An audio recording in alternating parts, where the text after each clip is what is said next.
Sponsored by PSS Academy Rewa, पता 3rd floor, Rama Govind Palace, Sirmour Chowk, Rewa. नमस्कार, Vindhya times में आपका स्वागत है। रीवा के गढ़ थाना क्षेत्र के कलवारी मोड़ पर तड़के सुबह 5 बजे भीषण सड़क हादसा हुआ।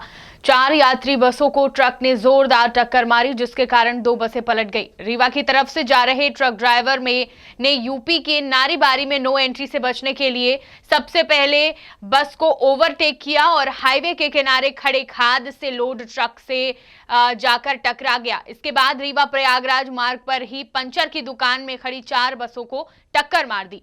चारों बसों के यात्री ढाबे पर चाय पी रहे थे। ऐसे में कोई जनहानि नहीं हुई। फिलहाल घटनास्थल पर पहुंची पुलिस पूरे मामले की जांच कर रही है। अगली खबर की बात करते हैं। राजस्थान में पदस्थ सेना के जवान के रीवा के हनुमान नगर वार्ड क्रमांक 43 स्थित घर पर अज्ञात चोरों ने चोरी करने के बाद घर में आग लगा दी। पीड़ित सेना के जवान अभिषेक मिश्रा द्वारा बताया गया कि वह भारतीय सेना राजस्थान गांधीनगर पर पदस्थ है। 19 नवंबर को रात में चोरी की नियत से घर में घुसे चोरों ने घर में चोरी करने के बाद आग लगा दी।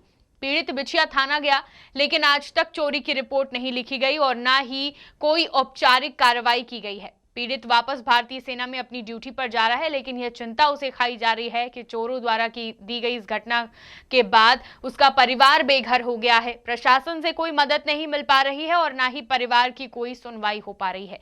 पीड़ित ने पुलिस अधीक्षक को ज्ञापन सौंपते हुए सेना के जवान ने तत्काल चोरी की रिपोर्ट दर्ज करने और कार्रवाई किए जाने की मांग की है। क्या नाम है आपका? आज एसपी ऑफिस आए हैं, क्या घटना हुई? मेरा नाम अभिषेक कुमार मिश्रा है। मैं कृष्णा नगर में रहता हूँ, वार्ड नंबर 43 में। मेरे घर में आग लग गई।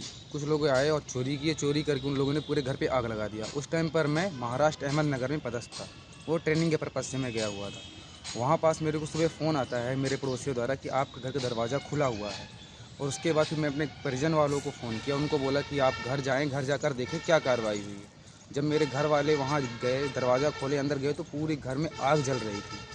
उसके बाद फिर पुलिस को मैंने फ़ोन किया। मैंने बोला कि मेरे घर में आग लग गई है, कुछ लोग घुसे हुए थे, कृपया करके जाइए वहाँ जाकर देखिए क्या हुआ। तो पुलिस वाले मेरे को बोलते हैं कि पहले आप आइए, आकर के यहाँ रिपोर्ट लिखाइए। रिपोर्ट लिखाने के बाद फिर यहाँ से कोई पुलिस वाले वहाँ जाएंगे, जा करके कार्रवाई करेंगे। किसके द्वारा ये बोला गया?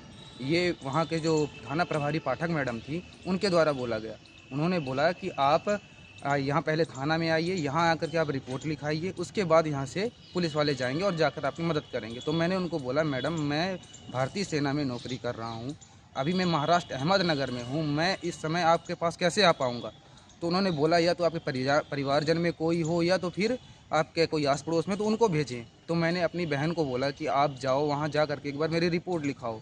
मेरी बहन जब थाना गई, थाना जाकर के रिपोर्ट लिखाने लगी तो वो बोले कि आप उस घर की कौन है? आपके कहने से रिपोर्ट नहीं लिखी जाएगी, आप उस घर के मालिक नहीं है। जो कौन से थाने का मामला है?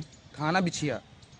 कब की घटना है ये 19 तारीख की रात की घटना है। अभी आप थाने गए थे? मैं थाने, मेरे को 5 दिन की आपातकालीन छुट्टी मिली थी। 5 दिन से मैं लगातार थाने ही जा रहा हूँ, पर वहाँ से सिर्फ विवेचना होती है, लिखा जाता है, पर अभी तक रिपोर्ट कायम नहीं हुआ है। क्या क्या नुकसान हुआ है? मेरे घर में रखा हुआ लगभग 2.5 लाख तक का सोना वो नहीं है, और तकरीबन वहाँ का AC, fridge, cooler, TV, washing machine और बेड, सोफ़ा सेट और बक्सा, अलमारी सब कुछ जल के राख कर दिया है। गाड़ी भी थी आपकी? हाँ, मेरी FZ बाइक भी थी, उसमें भी आग लगा दिया है। कुछ सामान जो उनसे ले जाता बना होगा वो लेकर चले गए होंगे, और जो बचा कुचा सामान उन्होंने उस पर आग लगा दी। आसपास कैमरा नहीं लगा?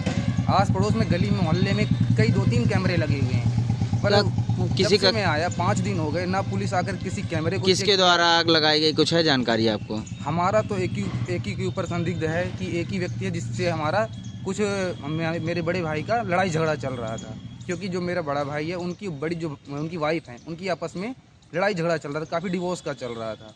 तो वो कई बार उन लोगों ने हमारे ऊपर झूठा केस लगाने की कोशिश की, दहेज एक्ट लगाने की कोशिश की, यहाँ तक कि हम मारपीट और कि मेरे ऊपर लपटा हुआ था, मेरे को मार रहा था, जबकि उस दौरान मैं ड्यूटी पर हूँ। और झूठा केस उन्होंने बना करके लगा देना कि मतलब मेरा देवर मेरे को आया, मेरे को मारा पीटा। इस विषय पर आपने रीवा SP से फ़ोन के माध्यम से कुछ जानकारी दी है या शिकायत? मैं डायरेक्ट थाना में इसके प्रति पूरी सूचना है, कई FIR भी दर्ज हैं। उन्होंने जब मेरे खिलाफ कई 2-3 बार झूठी FIR दर्ज कराई थी, उसके बाद में ये फिर दोबारा समझौता कर लेती थी क्योंकि इनके पास ऐसा कोई सबूत नहीं था जो ये सिद्ध कर सके कि मैंने कभी उनको मारा या कभी मैंने उनके साथ कोई को कुछ किया, क्योंकि मैं यहाँ रहता ही नहीं था। आगजनी की घटना के बाद क्या थाने से स्टाफ कोई घटना स्थल पर गया अभी तक? आगजनी की घटना लगने के बाद जब मेरे को सूचना मिली तब मैंने फ़ोन किया। फ़ोन करने के बाद जब मैंने थाना प्रभारी मैडम को बोला कि मैडम मेरे घर में आग लग गई है तो किसी पुलिस वाले को वहाँ भेजिए, तो उन्होंने बोला कि पहले आप अपने घर वाले किसी को अभी वहाँ तक कोई स्टाफ गया क्या थाने से? अभी मेरी सूचना में 2-3 लोग गए थे, लेकिन जब से मैं अपनी ड्यूटी से वापस आया वहाँ आने के बाद सिर्फ एक बार पुलिस वाले आए हैं। 5 दिन हो गए मेरे को आए हुए, सिर्फ एक बार पुलिस वाले मेरे घर आए। वो भी क्या रात चाहते के हैं आप, क्या चाहते हैं? मैं ये चाहता हूँ कि मेरे घर में कुछ नहीं बचा, मेरा पूरा घर जल के राख हो गया, पूरा सामान राख हो गया। मैं तो ड्यूटी पे था, आज मैं आया तो आज मैं रोड पे आ गया। बीवी बच्चे सब हम लोग कहाँ रह रहे हैं? बाहर रोड पे रह रहे हैं। ना हमारे पास रहने के लिए कुछ बचा, ना खाने के लिए कुछ बचा। अगला आदमी सिर्फ जलन बस हमारे घर में, पूरे घर में, पूरी ज़िंदगी में हमारा सब कुछ बर्बाद कर क्या दिया। नाम है आपका? अभिषेक कुमार मिश्रा।